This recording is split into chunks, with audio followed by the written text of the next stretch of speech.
जनाब बंकिम चंद्रा साहब के बारे में मैं आपके सामने डॉक्यूमेंट लेकर रहा हूं कि उन्होंने बीए का एग्जाम पास नहीं किया था, 7 मार्क्स से फेल हो गए थे, ये भी रख रहा हूं। तो आप जिसका लिटरेरी जायंट बता रहे ये नहीं है। बहुत बहुत शुक्रिया madam. Not love our motherhood madam, please. It will mean that Vande Mataram is buried alive with the word Jan Gan Mana on the tombstone. For the tomb will also be of Jan Gan Mana of the will of the people. इस पर आप क्या बोलेंगे madam? मैं आपको ये बताना चाह रहा हूं कि वतन की मोहब्बत हमारे लिए बहुत अहम है, मगर ये बताइए हमको कि अभी मैडम यहां पर आनंद मठ के बारे में बहुत कुछ कहा गया। मैं सिर्फ 2 मिसालें आपको देता हूं।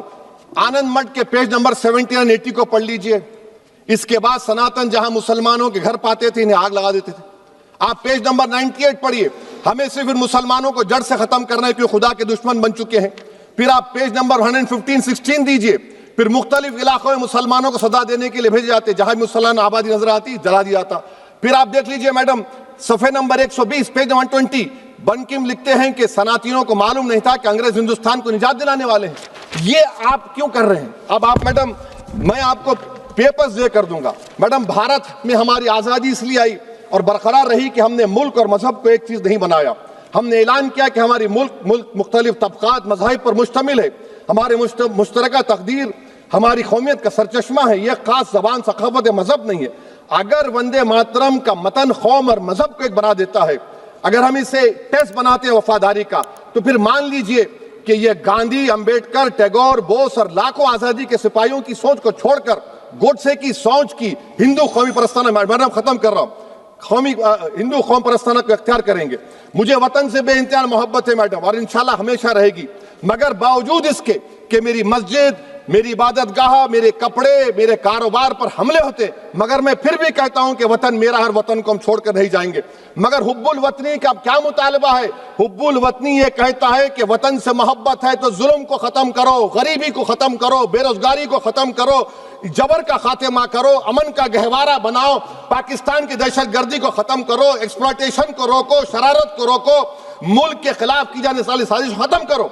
मैडम, भारत एक चमन है जहां पर हर फूल को खिलना चाहिए, और अगर कोई इस फूल के अगर पूरे फूल खिलेंगे तो उसकी खुशबू से ये वतन मौतर होगा। मगर अगर इस चमन का माली ये कहेगा कि एक ही फूल खिलेगा, तो मैं जिम्मेदारी के साथ कह रहा हूं, अगर एक ही फूल खिलेगा तो वो सहरा बन जाएगा और माली नहीं रहेगा, वो जल्लाद कहलाएगा। तो इसीलिए मैडम हम उम्मीद करते हैं कि हुकूमत इस पर जोर जबर ना करे। मेरा राइट है, यकीनन मैं जानता हूं कि आजादी के लड़ाई में वंदे मातरम का नारा था, मगर अगर आप इसको जबर करेंगे तो ये संविधान के खिलाफ है। वफादारी का सर्टिफिकेट हमसे मत लीजिए मैडम, खत्म कर रहा हूं। वफादारी का सर्टिफिकेट हमसे मत लीजिए।